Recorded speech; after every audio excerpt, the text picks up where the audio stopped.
Welcome to the HCI family of podcasts. We're your source for personal, professional, and organizational growth and development. We share our own original research, explore industry trends, and interview executives and thought leaders from across the globe. Join us for practitioner-oriented content around all things leadership, HR, talent management, organizational development, and change management. Maximize your personal and organizational potential with the HCI family of podcasts.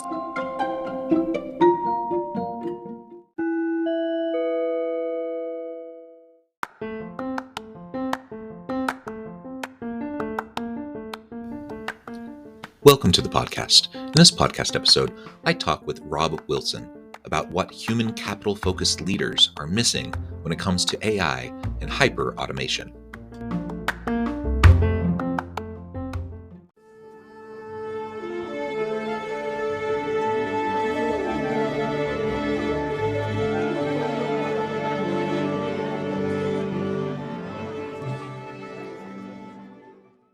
Robb Wilson, welcome to the conversation today. It is a pleasure to be with you. You're joining us from the Bay Area. I'm south of Salt Lake City in Utah. And today we're going to be talking about what human capital focused leaders are missing when it comes to AI and hyperautomation. Of course, we're living in the age of AI and hyper adoption of AI and the many tools and how it's being utilized in many, many ways, transforming the nature of work and what we do in our daily jobs. So I'm super excited to tap into your experience and expertise here and explore and unpack this topic together. As we get started, I wanted to share Robb's bio with everybody. Robb Wilson is a Wall Street Journal bestselling author of one of the few technology books that a bestseller in the business category, and is visionary behind OneReach AI, the highest scoring company in Gartner's first critical capabilities for enterprise conversational AI platforms report. Robb has spent more than 2 decades applying his deep understanding of user-centric design to unlocking hyper-automation. In that time, he built UX Magazine into the world's largest experience design publication, while simultaneously creating effective UI, a full-service UX firm that competed with IDEO and Frog Design. And I could go on to talk about all the different awards and startups and all the many different accolades, but I'm going to pause there. Anything else, Robb, that you would like to highlight or draw attention to from your background or personal context before we dive on in? No, that's plenty. Thank you. Well, thank you for joining me. Why don't you start by just laying out the foundation behind OneReach AI? What are you hoping to accomplish there? And then we can dig into more conversation around hyperautomation and the human capital focused approach. Yeah, sure. I'm addicted to problem solving. I'm just, you could kind of trace my career as just checking on one problem and then raising the bar and trying another harder one and iterating. And so the problem I set out to solve was at that time really focused on I was invited to an Oxford debate, and it was about whether technology is leaving people behind. And the two sides of the debate were interesting. The two arguments, one is, the fit of the fittest. You can't stop technology. Just you either keep up or you fall behind. And then the other is we need to regulate and slow it down and give people a chance to catch up. And I really didn't like either answer. I thought both answers were bad answers. And so, and then being so involved in both technology, but also the UX community, I thought this problem really falls squarely on the shoulders of the UX communities. Like this should be, sort of a problem number one statement for UXers. And I just became obsessed with that problem and saying, how do we not, have to either resort to one or two or the other of those options. And so that came down to trying to think about no code and how to make technology more accessible. And then that sort of led to conversation. So if you're going to create a no code tool for building applications and you don't know how long it's going to take you to pull it off, because it's a really huge challenge. And I don't think anybody's pulled it off, even though they all say they have. I think we've gotten really close. And one of the main reasons is I decided since I don't know how long this is going to take to solve, I need to solve the applications of tomorrow, not the applications of today. I need to allow people to be able to build what they're going to need to build, not what we are building. So I went into sort of a deep research mode and came up with all interfaces will be in one form or another conversational in the future. Therefore, I'm going to create a no-code platform for creating conversational experiences versus graphically based ones. So there's the, I guess, not so short, but for me, short version. Yeah, no, that's super helpful. And I agree. That Oxford conversation that you were having, that panel, those are the types of arguments that I hear constantly. And I think they're both really important perspectives, absolutely. But it seems like we are missing a major component when we're kind of bifurcating and thinking about them in those ways. And I just think it's more complicated and nuanced than either of those approaches really allow for. So I appreciate what you're attempting to do there at OneReach and in all the work that you've been doing. And I appreciate the UX design kind of perspective on this and approach. And, I do a lot of work in the organizational leadership and people management space. And of course, AI, ChatGPT, and all the others that have really come out and been mass adopted over the last 10 plus months has freaked a lot of people out. And, they're like, what's going to happen? My jobs are going to go away. How am I going to be relevant? How am I going to have a career, et cetera, et cetera, et cetera. And, I think that's the wrong takeaway from this new technology. And we are certainly in the wild west of mass adoption of AI and deep machine learning tools. And there's constantly like new iterations, new releases of these tools coming out, and new tools stacking on top of the AI that's out there, that's coming out almost weekly. It seems like there's a whole new slate of offerings that can be overwhelming. It can be challenging to deal with, and I understand how it can make people really nervous about their jobs. But why is that? I mean, I think you agree with me. So, like, how would you frame up like how we really should be looking at these tools instead of just worrying about losing our job? Yeah, we were recently given an award for best AI for HR, and I think the number one reason, or they said the number one reason, is because of our focus on enhancing the employee experience, that it wasn't focused like many of replacing or automating people out of a job. And I think that comes from, and that fear doesn't come from the fear of the machines as much as we like to think it is. It comes from the fear of bosses and people thinking bosses are heartless, and that the people you work for, if given an opportunity to like gut you and replace you with something cheaper, that they wouldn't hesitate. And I think there's a lot of AI that's really just a mirror to our humanity and things that we need to fix about ourselves that has nothing to do with the technology and everything to do with introspection and saying, wow, do we want to live in a world where we don't trust each other, where like we're neighbors, we live together in this country, in this world, and yet my boss would basically put my family on the street if he could save a buck? Is that really where we live? Is that true? First of all, I don't think that's true for many companies. I think people do care about each other. And then the second part is, when anytime technology comes out, we use it to enhance. The fish grows big as the bowl, so it just means more things that we do. I can put it this way: in the customer service space, and I say even more so in HR and employee, if we could automate all the tasks done today, and that would mean that everybody doing those jobs today are out of work, you would assume that means that we are doing an almost perfect job at customer service and employee experience. So there's no more tasks to be done. We've automated all the ones we currently do, and there's no way to enhance it, like no room for improvement. We're so perfect at both of these things. And then we go around and we talk to people and say, how far from perfect are we? And they would say, in both examples, like, we are so far from perfect. Like, there's so much room for improvement. So all this really does is maybe give us that space to start actually caring about our employees and their lives. Like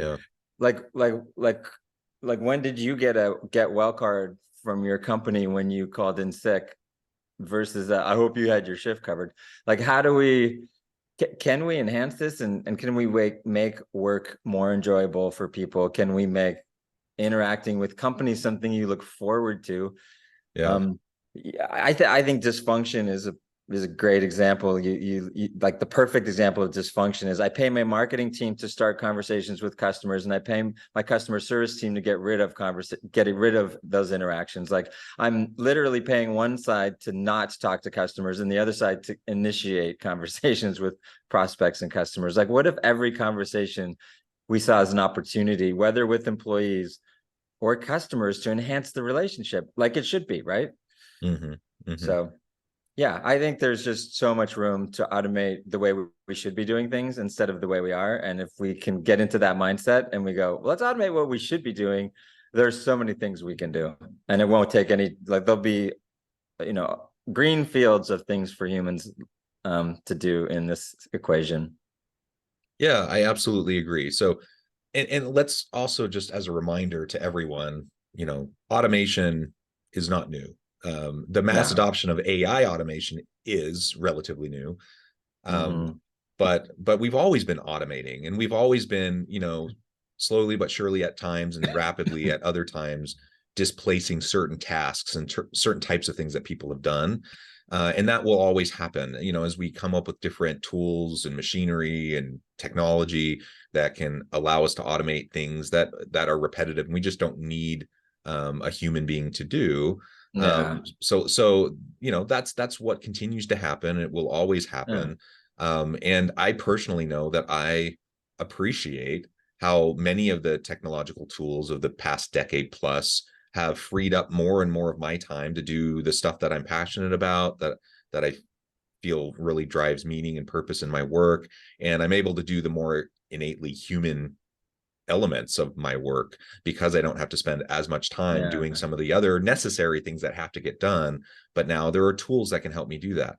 And that's how it's always been, right? So on the one hand, we can think about, will there be some displacement of certain tasks and certain responsibilities for different things? Sure, but that's always how it's been, and we're always going to be adapting. And I don't know of anyone who wants to go back to, typewriting pools, for example, or go back in time a little bit and think about how we used to do things decades ago. And most people are saying, no, we don't want to do that.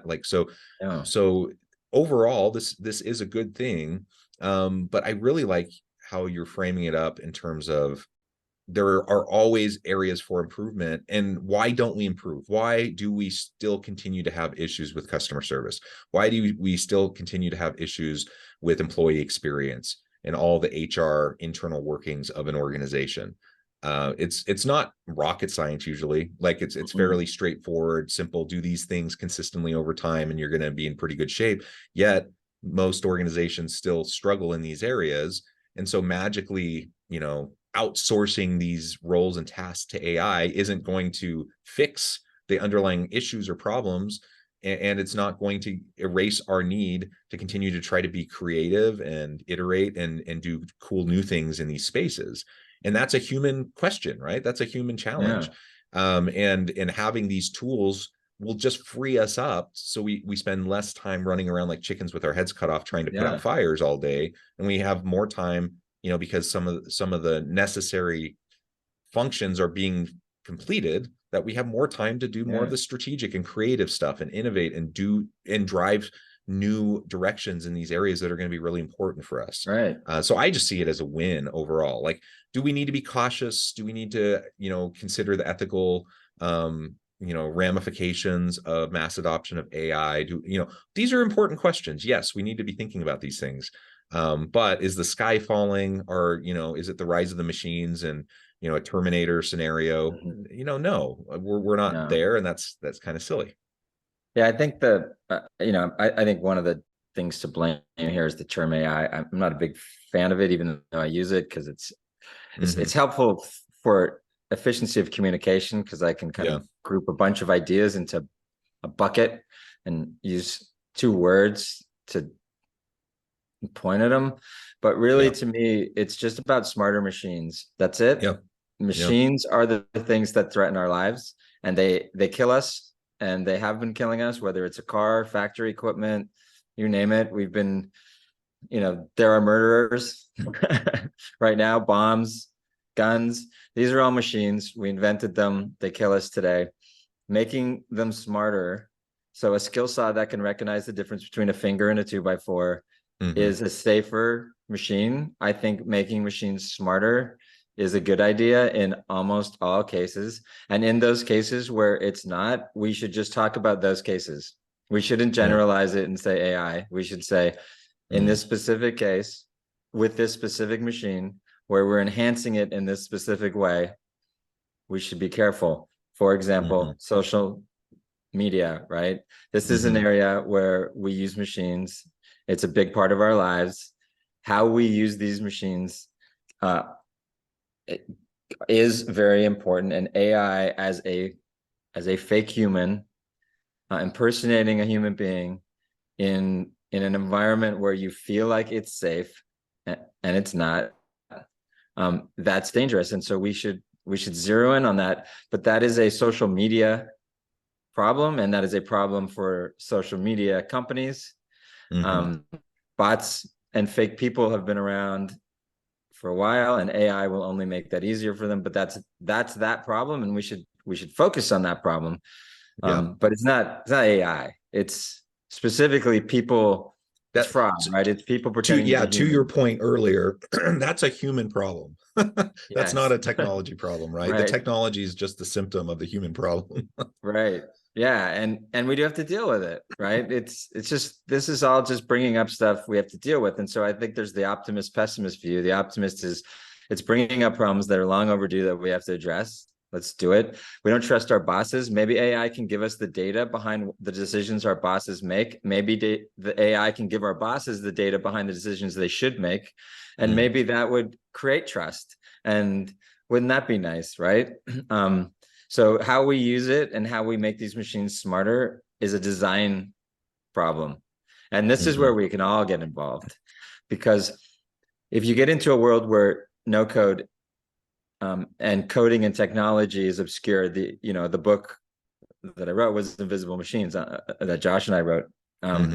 And that's the idea, is if the technology hides behind, and now we all become designers of these experiences, and we start focusing less on what the machines can do and the technology behind them, but what are the experiences that we create with them, and that we can all become designers of these experiences, that becomes a world in which we can enhance our experience as employees, our experience as customers, our experience as parents, whatever. And that's a place I want to live in. That would be awesome. Do I want to make the gun smarter? Only if it makes it safer. But if it's to make the gun more dangerous, then no. But let's talk specifics. Yeah, very good. So over generalizations aren't helpful. And you're right. When we say AI, that includes a whole, like multiple buckets of things, right? And all sorts of tools and applications. And so getting specific is going to be really important. And there's a lot of fear mongering that's out there around AI, the, quote unquote, general bucket of AI. So we need to be very careful with that. Something else, we've referred to it. I think everything we've been talking about up to this point has been relevant to it. But are there other specific things that you think leaders might be missing when it comes to AI and hyperautomation? And how can we be more human-focused leaders in the age of, these advanced technologies that are in many ways going to reshape the way we do our work? So to say, like, what should people do, you have to kind of put it in relativity. So I don't know, whether people should do anything. People are moving slowly. Companies are, and from my perspective, in terms of the available technology and how slowly they're adopting it. And so that's only a problem if some portion of your industry moves faster than you. Right. And right now, everyone's just disoriented. So if everyone stays disoriented, there's no hurry. If you stay disoriented and other people start to figure it out, you're in trouble. I don't know how soon people are going to start to figure this out, but what I see is a big mistake, deferring to others to figure it out for you. Google comes in and says, you should just buy our AI package. Like, okay, first of all, what is AI? So they put you on some sort of road. Now you're talking about a company that's, that was falling behind itself. And then now came up with a package as a way to like catch up. So they're trying to, optics of like, oh my God, no, we're not behind. Wait a sec. And now we'll tell you how not to fall behind. And so you look at, many companies kind of coming in and saying, we're going to create an easy button and we'll just put you on a path to AI adoption. And you don't have to understand this stuff. Just follow us. I think that's a big mistake, because if you look at OpenAI and this generative AI revolution, OpenAI was a relatively small company, but more importantly, the team inside were like it's a very small team that came up with this. Innovations are going to come from all over. They're not going to be just all centered on the big boys. Anthropic, another example, so I think just deferring your strategy to somebody who's trying to sell you a package and is really freaking out because they're losing their moat, so the moat used to be a trust for companies in some ways, and then a way for Google and big companies to kind of protect their business, and now it's a prison. And I think companies don't understand that they're getting deeper and deeper into the prison when they follow this. The other thing is what we talked about, automating what you do instead of what you should do. I think that's the biggest. What are you doing? Like, why would you automate the way you do things? First of all, it's easier to automate the way you ought to do it, because more people, that's a use case you're going to have more in common with others than automating the way you do it, which is antiquated and unique and costs more money because you need everything customized. So that sort of systemic change, you got to start bending yourself around the way you ought to be doing things versus bending the way you ought to be doing it to the way you're doing it. So automate what you should be doing. And then the way to pull that off is start small. We talked with IDEO, and they created a bot called LotBot, which was just allowing employees to like pick the parking space before they got in there and make sure there was one available. And we could graduate that really simply into, then it should, maybe reserve a desk and then make sure your team comes in together and manage a project. And the next thing you know, we had LotBot running the whole company, or at least helping run the whole company. And I think there's a lot of truth to starting something small, internal, and then just chipping away and letting it organically grow, versus I'm going to get, Deloitte in here with some big transformation project, and we're going to automate the thing that will save us the most money, and, blah, blah, blah. Yeah.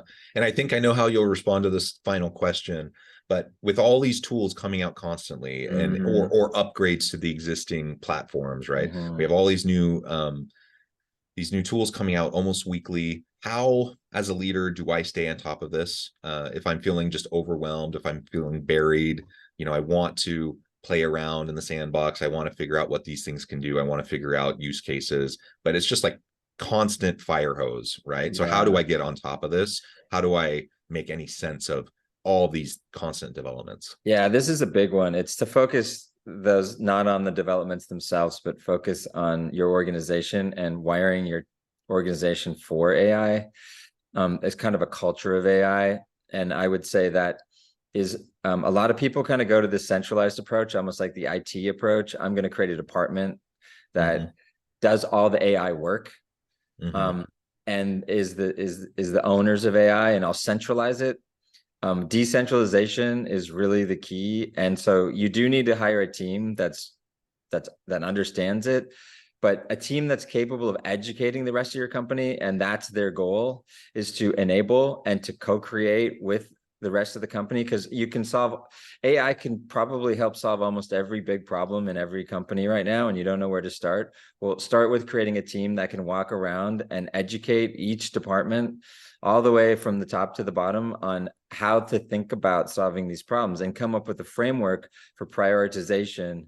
That's more important than trying to wrap your head around what the latest thing is. Because you solve the problem in front of you. If you're trying to fix a specific issue with, let's say you've gone remote as a company and that's causing a lot of issues, and coming into the office is a terrible option as a solution. You just want to be able to work more efficiently in a remote manner. Then what are the issues around remoteness? Start solving those, and then look for the technologies that are missing, that you need. You don't need to kind of stay on top of everything that's being invented. You're not going to be able to, even if you can today. That is a game you will lose in a year from now.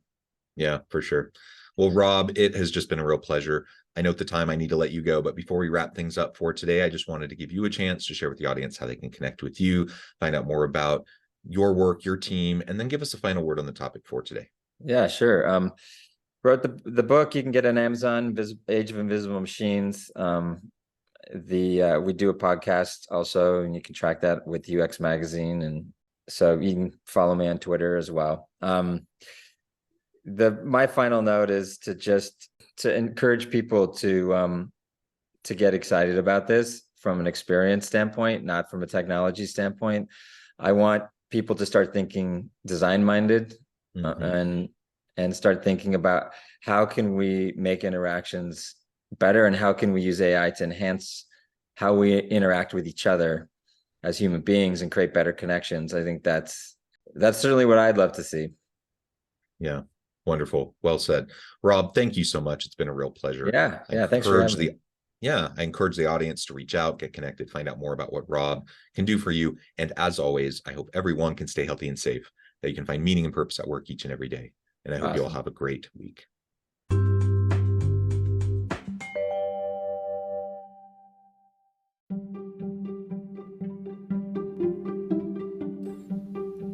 Thanks for joining us for this episode of the podcast. We hope you stay healthy and safe, and please join us again soon.